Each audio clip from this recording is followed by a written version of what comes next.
All right, the Eagles win it 21-17, and looky here, look who's on the set with us. It is the great Dr. Bruce Grossinger, our own sports doc. Dr. Bruce, a couple injuries today. You had Milton Williams go out, and you had Calcaterra go out with a little ankle situation. What's the update on those two gentlemen? Well, in the friendly fire department, Milton Williams got a really nice hit by Nicholas Burrow, his own guy. Head snapped back. He's in the concussion protocol. He was not knocked out fully. Greg Calcaterra, already insult to injury, tight ends low, an undisclosed ankle injury, probably not a fracture. They're the two main injuries. Good news department, Dallas Goedert had only a simple fracture, not a comminuted fracture, underwent a rotting and should be back in 2 to 3 weeks and badly need him at tight end.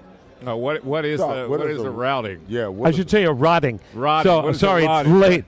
Not a routing. So essentially, didn't sound good. But basically, it's when they take a titanium rod and connect two pieces of the ulna bone, and they let it heal, and it actually stays in there.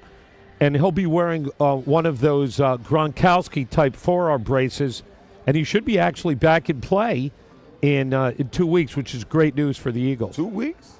That's what I hear. Wow. He was not placed on IR, Seth. Oh, I know that. And so that's the projection. So will he miss the next 2 games, or will he be back for the second game? He'll miss the next 2 games and be back presumably for game 3. At least that's the projection right now. So that's way better than we thought. When we thought there was an actual dislocation and comminuted fracture, that would have been season-ending. So Goedert dodged the bullet with that particular injury. Dallas will come back for Dallas. I know I'm out of order. Excuse me, Mark, but I got it.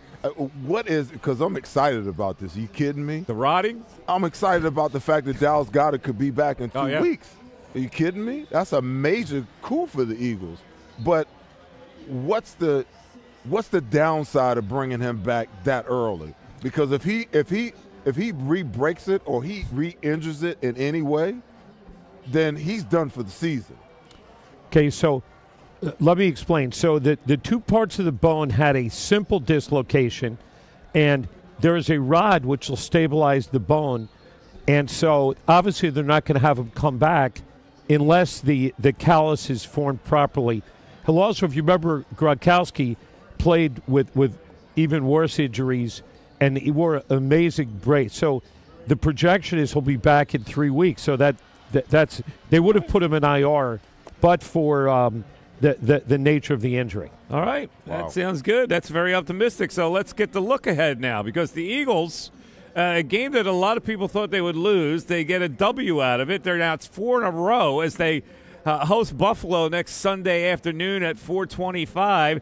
Who knows how good the Bills are? I have no idea from week to week whether they're formidable or not. And then, of course, San Francisco at home before they go to Dallas and Seattle. So, Seth, how are we feeling about next week?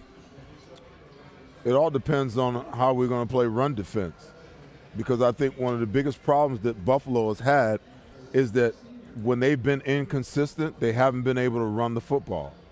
They came out the other night, Sunday night, and actually ran the football and ran it successfully.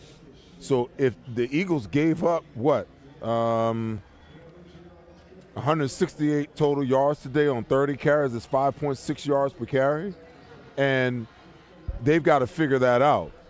Now, I don't know. I know that Sean Desai didn't want to get into too much 5-man front, because that's where they're best at really stopping the run. He didn't want to get into too much of it because that makes you weaker on the back end, and he didn't want to put his DBs in that situation against Patrick Mahomes. So you're going to kind of face the same thing with Josh Allen next week, a guy that can make all the throws, a top-flight wide receiver who's frustrated right now, a really good tight end. So if they can get the run game under control like they have leading, through the first 9 weeks of the season, then I feel very good about this game, because Josh Allen is just not the same quarterback when he doesn't have that run game to actually back him up. Yeah. And 7 straight games with an interception, by the way. At least one interception 7 straight games for Josh. I don't know how good they are. I really don't. It wouldn't be surprised me if the Eagles win the next 3 games. in this monster schedule. They're going to lose this. We're going to lose that. They might sweep through it. If the Eagles could find a way to beat the Chiefs, I mean, what else? I mean, at this point, what else do they need? The other game that's circled on this calendar, other than the Cowboys game, when both games are always circled on that calendar, but is the 49ers game. And my only concern, and one of the things I love about this Eagles team is how much they're able to pull focus and how much Nick Sirianni finds a great way to motivate these guys each and every week, is that I don't know if they're able to have that letdown game. But if they are, this might be one of those games against the Buffalo Bills. I think they're the far superior team to the Buffalo Bills. This is a dangerous game. This is a dangerous game because they're supposed to win this one. I don't think so. You don't think so at all? No, I With the 49ers after that. You want to know why I don't think so? I don't think so, not because, it's a letdown game, trap game, whatever, yeah. I don't believe in that anyway. Okay. But, I don't believe it's a trap game because, they've been in this situation with the Jets game where they were looking ahead, and got skinned. The other thing is, Buffalo has been looked upon as one of the teams that, that are Super Bowl contenders, even though their record doesn't reflect it. And that's why I said the psychology of winning today was more important than if they lost this game.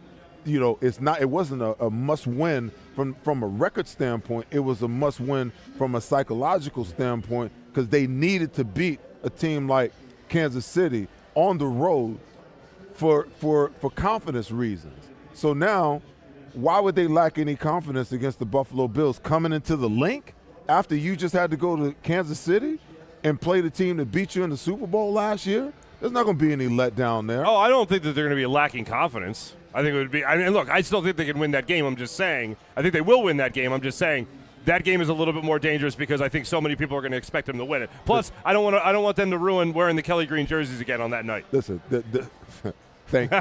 You're welcome. The toughest game I think that they're going to face down the stretch, and you guys, are going to be shocked that I'm saying this. The toughest game that they're going to have down the stretch is going to be the Dallas game, because having to go to Dallas is going to be, that marquee game. I still believe that they're a better team than San Francisco. The offensive line is going to have to play better because with all of those pass rushes on that San Francisco line, they're going to have some issues. They're going to have their hands full with Chase Young and Bosa on the other side, and Javon Hargrave rushing up the middle. But I think that the Dallas game, that's going to be the game because it's the divisional game, and Dallas is going to be fighting for their playoff lives. San Francisco's already in a good spot, and they're playing some games that they're going to win the next week before they actually face the Eagles. But, I don't see them losing to the Bills. It'd be a major letdown. It'd almost be like the Jets game if they lost to the Bills, in my opinion. We shall see what we shall see. Thanks, everybody, for staying up late with us on the Pond Lehocky Eagles postgame show. For Mark Farzetta, for the Doc, for Kayla Santiago, for Seth Joyner, and especially for Derek Gunn back at home. Take care of your family, D. Gunn. And happy Thanksgiving to everybody out there. Spend some great time with your family. Eat some turkey. Make sure your Uncle Joe snoring on the Barco Lounger after the turkey doesn't mess up your dessert. All right? Have a great Thanksgiving, everybody. We will talk to you next Sunday right here from Ocean Casino on the Pond Lehocky Eagles postgame show. Good night, everybody. My name is Dr. Bruce Grossinger, and I'm the medical director of Philadelphia PRP and Stem Cell Institute. I'm reaching out to those who suffer from spine and joint pain. We use treatment methods that require no surgery, no scalpel, no drugs. Running, walking, or whatever your desires are, Dr. Grossinger is where you need to come. You can benefit from the same PRP and stem cell treatment as Wilbert Montgomery. Call us now at 610-222-5675.